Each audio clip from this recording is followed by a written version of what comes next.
the Lion of Judah and the fugitives' struggle. When Ethiopia sheltered the dream of South Africa.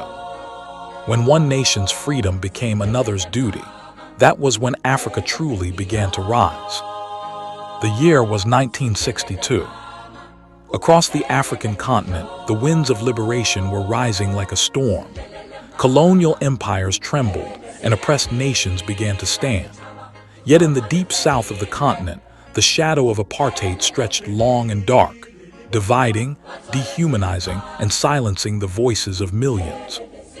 Amid this darkness, a quiet flame flickered in the Horn of Africa in the ancient highlands of Ethiopia, the land of lions, prophets, and kings. And at the heart of that flame stood a man whose vision extended far beyond his own empire, Emperor Haile Selassie I, the conquering lion of the tribe of Judah. Ethiopia had known conquest, exile, and redemption. Selassie himself had once been driven from his throne by fascist invaders only to return stronger, his nation unbroken. He understood oppression not as theory, but as memory. So when freedom fighters from across Africa came seeking help, his palace gates were never closed. Among those who came was the African National Congress, ANC, hunted, banned, and forced into exile. To the apartheid regime, they were fugitives. To Haile Selassie, they were heroes in disguise, the future builders of a liberated continent. In Addis Ababa, under the golden domes and eucalyptus trees, the ANC found sanctuary.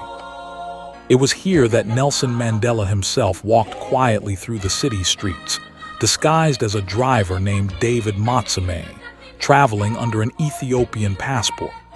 Here, he received his first military training, not as a soldier of vengeance, but as a guardian of justice.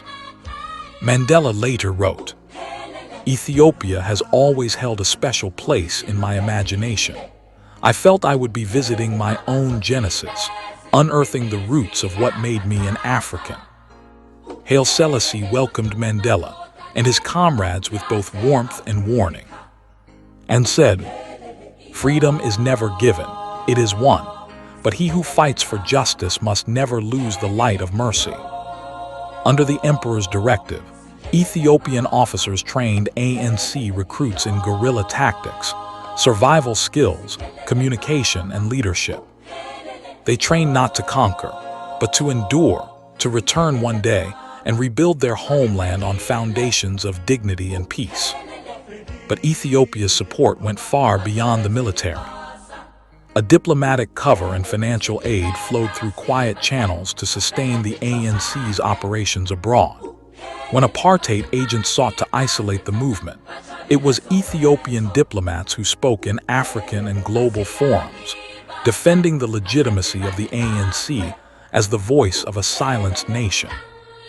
In the newly formed Organization of African Unity, OAU, hosted and chaired by Haile Selassie himself, the emperor made sure South Africa's pain was never ignored. Every speech, every summit, every resolution echoed with his message. Until all Africans are free, none of us are truly free. Mandela often reflected that his days in Ethiopia were transformative. He witnessed a free African nation led by its own people, commanding respect among world powers and rooted in ancient pride. It changed his vision of what South Africa could become. While he trained in the dusty hills outside Addis, Ethiopian instructors taught him more than tactics. They taught him discipline, humility, and spiritual endurance. They called him Brother Nelson and treated him as one of their own. When he returned home, soon to be captured and imprisoned for 27 years, he carried within him not just the tactics of resistance, but the faith that freedom could triumph, because he had seen it alive in Ethiopia. Years later, when apartheid finally fell and Nelson Mandela emerged from prison, one of his first journeys abroad was to Addis Ababa, to pay homage to the land and the man who had once sheltered his cause. He bowed before the memory of Haile Selassie, saying, "Ethiopia gave us hope when we were hopeless, refuge when we were hunted, and faith when the world had forsaken us." It was more than political gratitude. It was spiritual acknowledgement. Because in the story of the ANC's survival, Ethiopia was the Ark, the sacred vessel that carried Africa's freedom dream through its darkest night. Today, the roads of Addis Ababa and the streets of Johannesburg may be thousands of kilometers apart, yet they are bound by a bridge of sacrifice, memory, and shared destiny. Haile Selassie's support of the ANC was not just an act of statecraft. It was an act of faith in the soul of Africa. He believed that no empire built on division could endure, and no man imprisoned for justice could be truly silenced.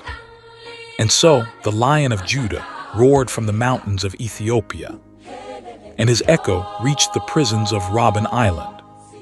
That echo became a whisper of courage, a song of freedom, a cry of Aminla, power to the people. For when Ethiopia sheltered the dream of South Africa, she did not protect rebels. She protected the future.